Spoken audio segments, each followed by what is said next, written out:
Good morning, dear students. Today, inshallah, we're going to start the third part of our lesson.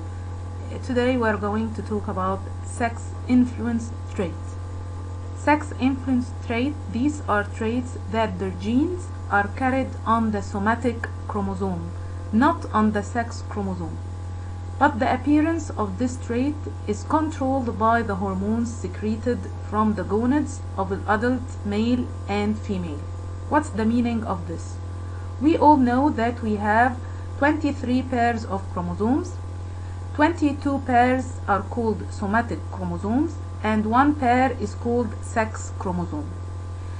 These traits are not carried on the sex chromosomes, but they are carried on these somatic chromosomes اللي هي ال 22 pairs. Why do we call them sex influence trait? Because these traits are not going to appear unless we have the hormone that control it in male and in female. These hormones are the male and female sex hormones. يعني for example كده عندنا ال baldness in male. We sometimes find bald men. This trait بتبقى controlled by a sex influence trait, a gene that is present on the somatic chromosome but not on the sex chromosome, but it appears in male due to the presence of the male sex hormone اللي هو التستوستيرون hormone. Let's now take some examples for the sex influence trait. We have two examples. The first is the genetic baldness in humans, and the second is the presence of horn traits in cattle. Let's start with the first example, which is the genetic baldness in humans. Here, if we look at this, it spreads among males more than females. Why? Although the male and female could have the baldness gene, which is present on the somatic chromosomes or the autosome chromosomes, we find only males with bald head and not females.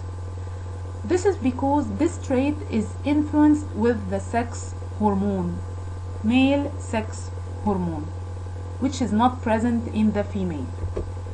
يبقى هنا because its appearance is controlled by a dominant gene that is responsible for hair falling carried on an autosome chromosome or somatic chromosome and influenced by the male hormone only, which is the testosterone hormone, which is absent in females. Look at this table. Here in this table we have all the genotypes of the baldness gene. Pure genotype meaning that we have the two dominant genes of baldness trait. Hybrid genotype, it means that we have only one dominant gene of the baldness trait. Pure genotype, we have here no baldness gene or no dominant gene for the baldness trait.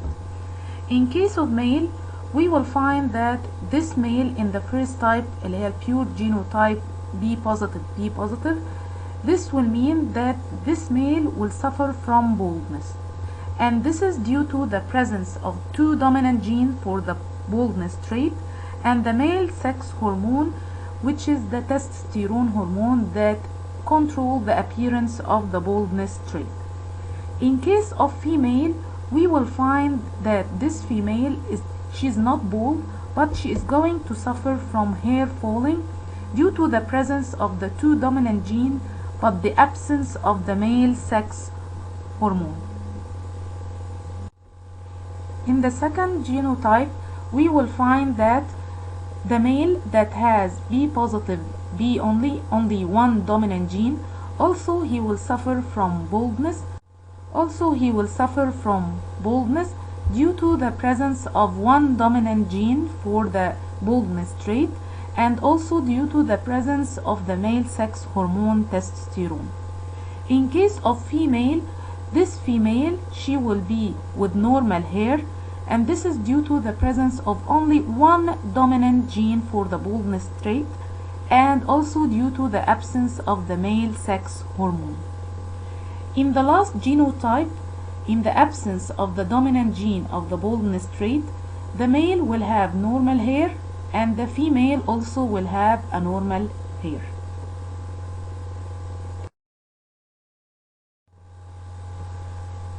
So therefore the phenotype of the hybrid genotype B positive B is different in male from that of female. What's the meaning of this? Suppose that we have a bald male, okay, he will have two kinds of genotype, B positive or B positive and B.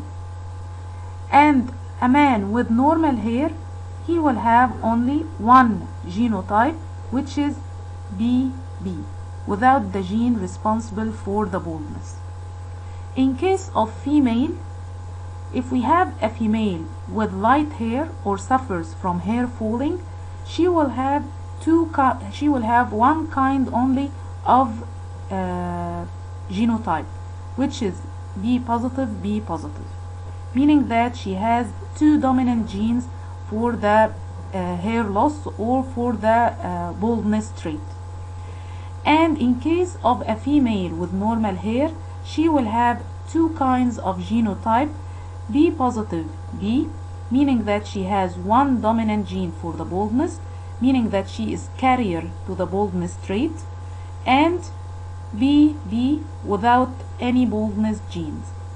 So in this case we can say that this mother, the carrier mother, she can have a normal hair, but she can passes the baldness to her sons.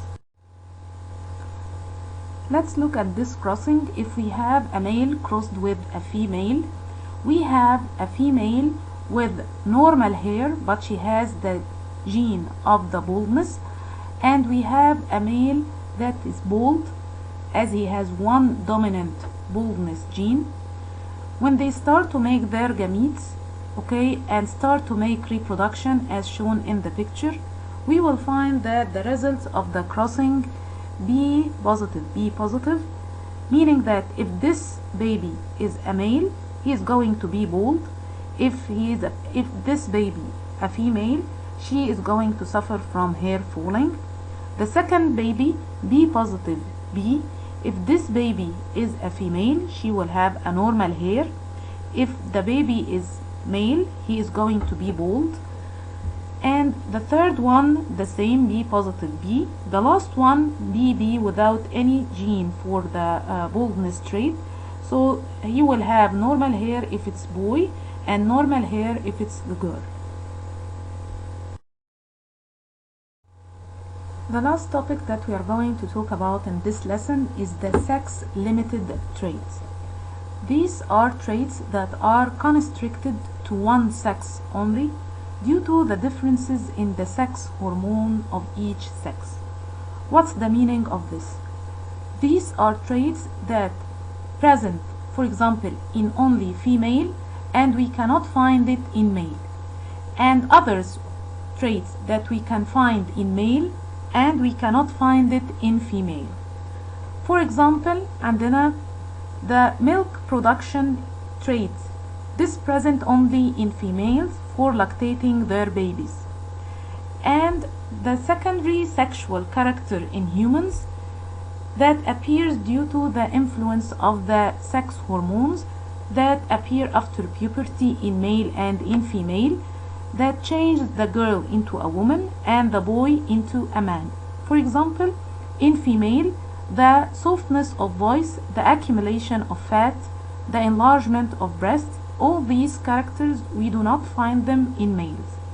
And in males, secondary sexual characters in males due to the testosterone hormone is the harshness of the voice, the appearance of beard, and enlargement of muscles. All these are characters that we cannot find in female. All these traits, we call them sex-limited traits.